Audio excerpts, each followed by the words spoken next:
It's no really clear way to say that because you still got teams like Tennessee and Vanderbilt and other schools that's like on the rise. Florida that's on the rise. That's real tough to go into Florida and beat Florida. So I have to say that you got to consider everybody in the, when you have that conversation who's the best in the East.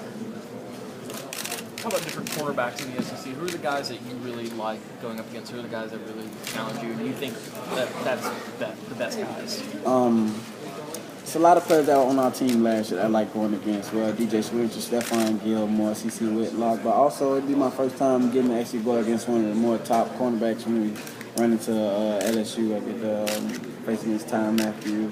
They actually got some more guys in the secondary that's actually pretty decent. So when I see top competition, it tends to bring the best out of me. So that's just something that I look forward to because I'm a competitor. What makes Mathieu so good, and what would you do against him? His knack to find the ball is like unbelievable. Like anytime you around the ball, some kind of way he always comes up with it in the end zone. Like you find anybody that can do that, that's like real rare that you can find someone that does that. So his best bit, like coming off blitzing and stuff, like it's somebody that you just really gotta watch the whole time you're on the field. You gotta pay attention to know what number 7 is. And just what I would do against him is just play the game that I know how to play. I mean, I play my best game, and if he plays his best game, we just see who comes out on top.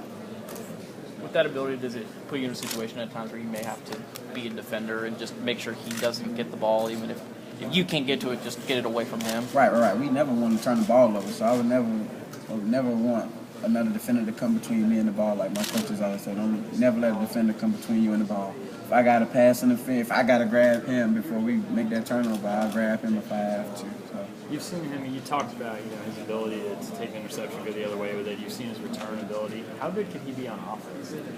He probably could be real good, like in open space, kind of like a Devin Hester guy, like how they switched him over to offense. He probably play the same exact role, real quick guy, breaking tackles, getting a lot of yards after the catch, or even you could probably move him in the backfield.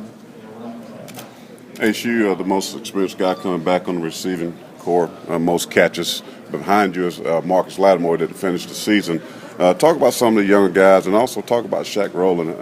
Have you seen him this summer? How do you think he looks? Well, from this year's standpoint, I'm quite sure a lot of stuff will be different in that stat book. I'm looking forward to seeing more receivers in that stat book besides our second return receiver being our running back. So with the young guys that's stepping up, really the whole receiving core, Shaq Rowland, he looks pretty good on film. We haven't really, once he got in, he kind of had like a stomach virus, so he really didn't get to like run a lot of 7-on-7 runs. But this week I really get to evaluate him. But I got to see other receivers like Jody Fuller and Quentin Smith and stuff, and they look real good. They stepping up their game. But the receivers that was there with me last year, D'Angelo Smith, Nick Jones, D.L. Moore, K.J. Brent, a couple of Shamir Jeffrey, a couple of those guys that are coming back, they look ready to play. So if the freshmen want to get on the field, they're going to really have to compete with those guys because they are just as hungry as everybody else in the SEC. Coach Spurrier said that, he may have to run it like he did last year, ground and pound, so to speak, and play great defense. For a guy like you, I know you want the ball. Right. You want to make big plays down the field. What do you think about that concept? Man, as receivers, we just got to earn our respect.